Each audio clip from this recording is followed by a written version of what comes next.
Alors, petit unboxing de ce clavier de chez Action. Professional Gaming Keyboard Full Mechanical. Donc, coût 24,95. On va l'ouvrir délicatement. Donc, je m'attends des switches bleus. Donc, avec du RGB, mais je pense pas programmable, très basique. Mais on va voir si pour la dactylographie, ça peut faire le travail, surtout dans cette période de télétravail où on n'est pas en open space. Voilà. Donc, on ouvre le carton. Ok. Ah, c'est le carton collé. C'est étrange. Il colle le carton. Ah, là c'est mal ouvert. Ok.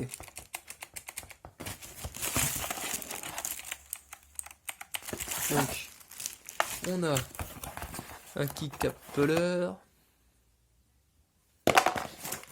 Donc la mousse qui tenait le clavier.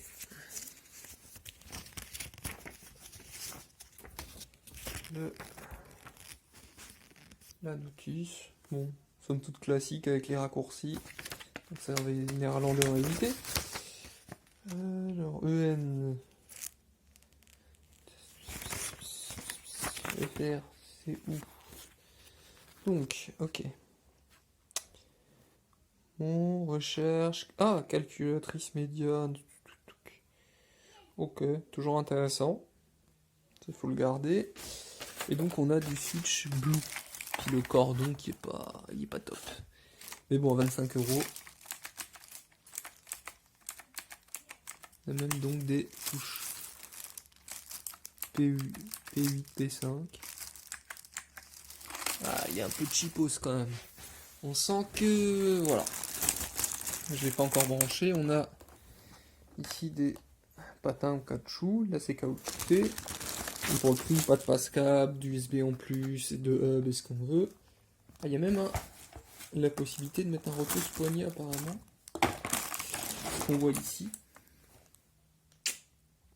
Ça, c'est cool. Je sais pas s'il est en option, pas en option. Mais bon, je pense que...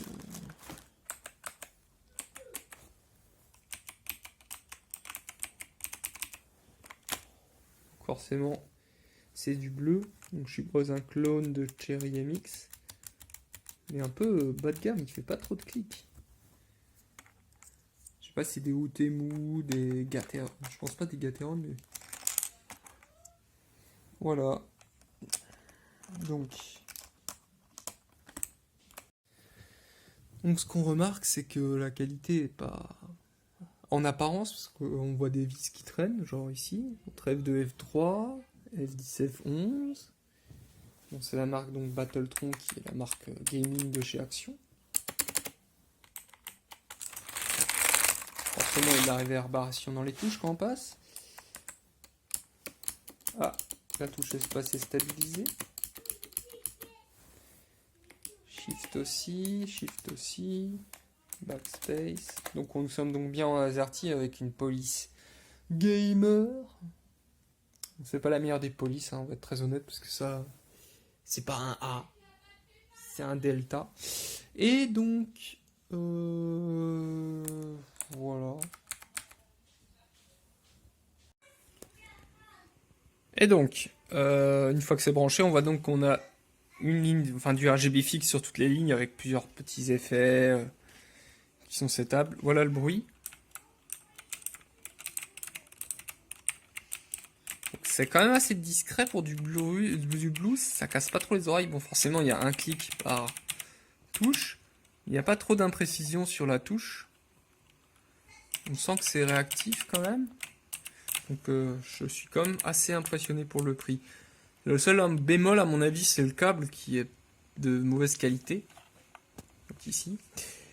Et sinon, pour le prix, pour 25 €, un clavier en mécanique blue, donc je pense que c'est des Outemu clones de Cherry MX, mais qui font le travail.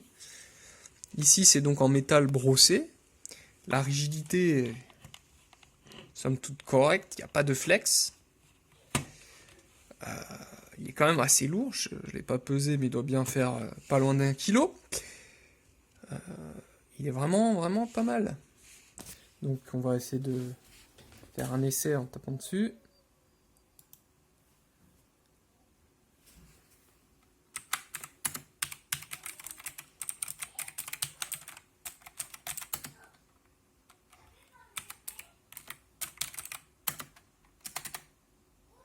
Le seul petit truc aussi, c'est que la touche entrée est en format ISO et non ANSI, comme sur un clavier dont on a l'habitude ici en France. Mais sinon, rien à redire pour ce clavier. Avec peut-être effectivement la touche livre et mu qui est bizarrement mise ici, mais qui manque en bas, enfin qui manque ici. Donc il y a quand même certains réarrangements par rapport à un clavier standard. Mais sinon, ouais, pour le prix, il est vraiment excellent. Franchement, je pense que je vais le garder une petite semaine de télétravail et je vous redirai ce qu'il en est.